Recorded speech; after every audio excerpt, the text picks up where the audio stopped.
వాహనాలు పూజించిన వాహనాలు మరి సెలవులో పలికిన ఎంతో మాట వ్యవహార వార్త 19వ అధ్యాయము 20వ వచనము. అటు తర్వాత సమస్తం అప్పటికి సమాప్తమైన యేసునికి లేఖనము నెరవేరినట్లు నేను తప్పుకొంటున్నాను. నేను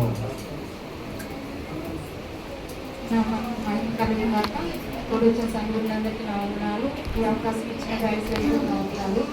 యేసు సెలవులో పలికిన 5వ మాట యోహాను సువార్త 19వ అధ్యాయము 28వ వచనం.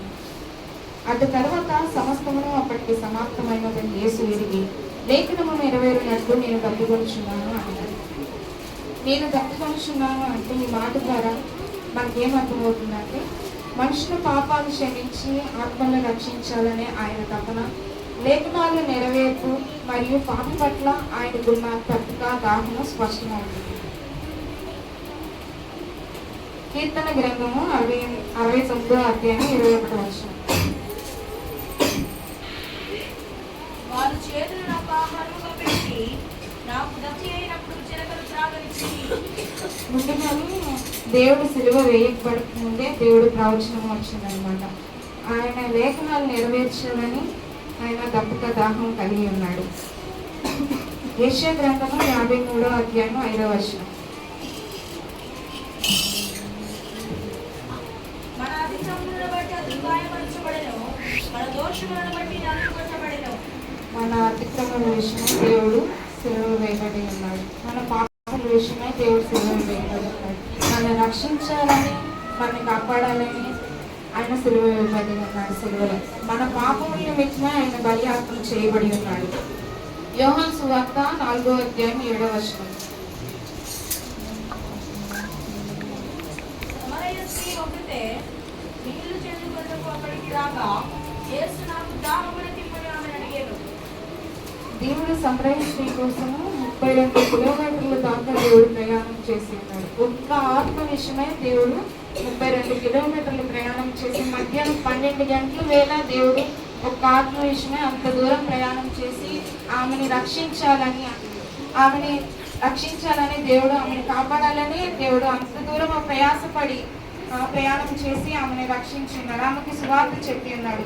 ఈ దినము మనము ఎన్ని దినాలు అవుతుంది ఒక్క ఆత్మనైనా రక్షించలేకపోతున్నాం, ఒక్క ఆత్మనైనాను దేవుని సన్నిధికి నడిపించలేకపోతున్నాం.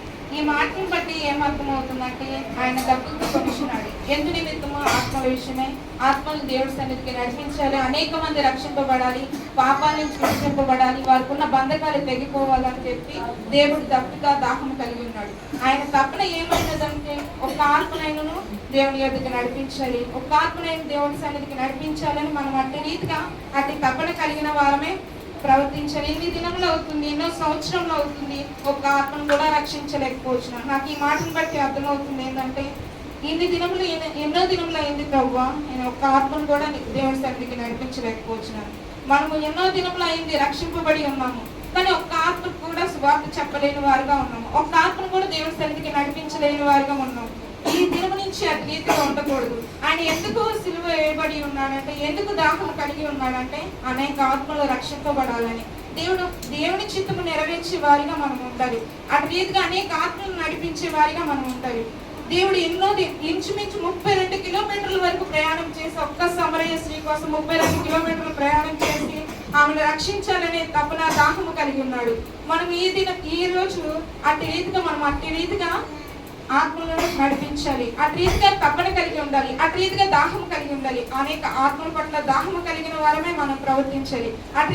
అటు రీతిగా దేవుని చిత్తము నెరవేర్చే కుమారుల వలె ఉండాలని ఈ చిన్న లేఖనం భాగము దేవుడు దీవించును గాక.